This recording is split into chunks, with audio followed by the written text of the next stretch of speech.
Bonjour à tous. Aujourd'hui on se retrouve pour une vidéo Un jour une technique, French en reverse.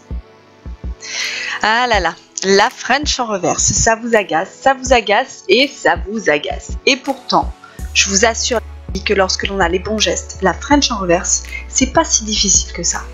Il vous suffit juste de commencer par le bon côté. Aïe aïe aïe, je suis désolée, il y a un petit peu beaucoup de luminosité là. Donc vous allez voir la French en reverse, eh bien je la commence par la reverse.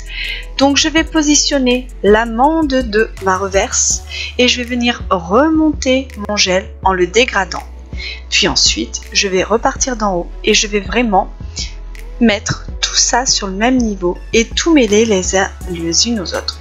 Comme ça vous avez une reverse qui est dégradée au niveau des cuticules et vous avez une jolie amande au niveau du sourire.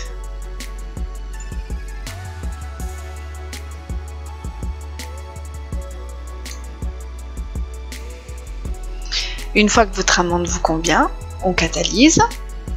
Et ici, je viens continuer la construction de ma reverse avec mon gel transparent.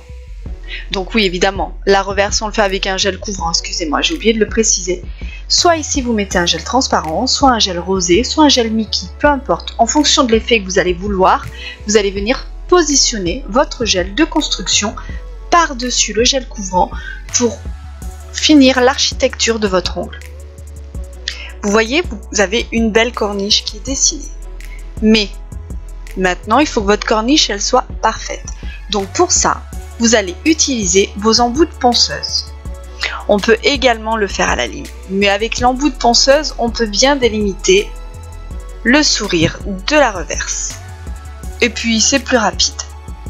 Mais attention, sur les grandes longueurs, les embouts de ponceuse sont assez compliqués à passer. Donc là, on le fera avec une lime. Une fois que j'ai tracé mon sourire, je viens peaufiner les détails avec ma lime à grains 100-180.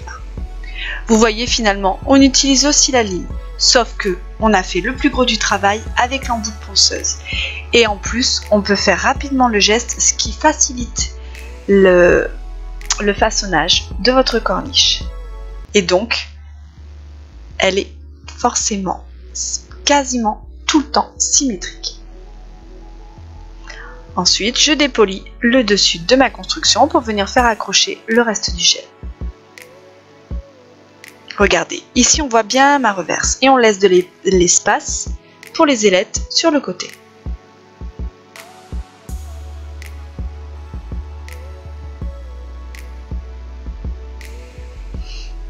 Je vais prendre mon gel bleu nuit.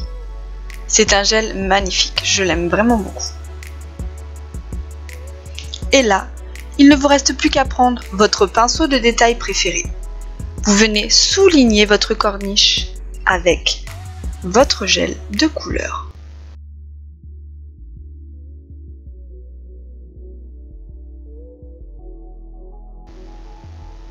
Je continue l'application sur le bord libre. Et c'est fini. Finalement, c'est pas si difficile que ça.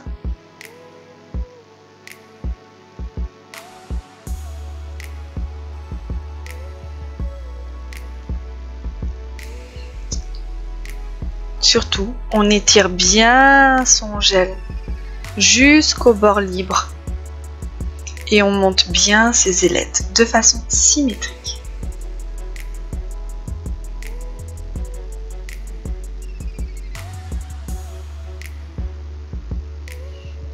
Je catalyse.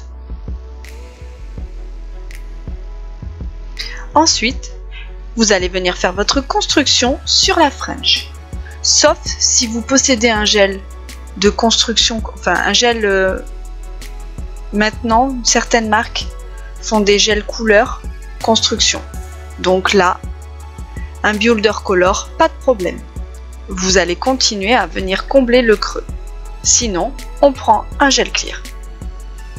Ensuite, je fais une mise en forme définitive et j'appliquerai ma finition. La finition, c'est selon votre déco, selon votre préférence. Pour moi, La plupart du temps, c'est une finition sans résidu parce que je les trouve beaucoup plus brillantes.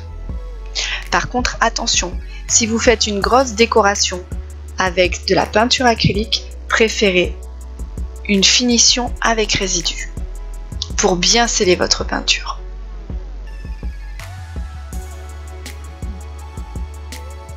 Un coup de bloc blanc pour effacer les traces de lime.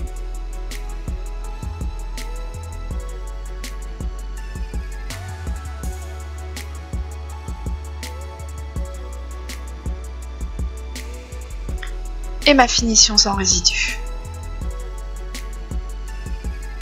Pour éviter que votre finition se fissure, préférez une finition flexible.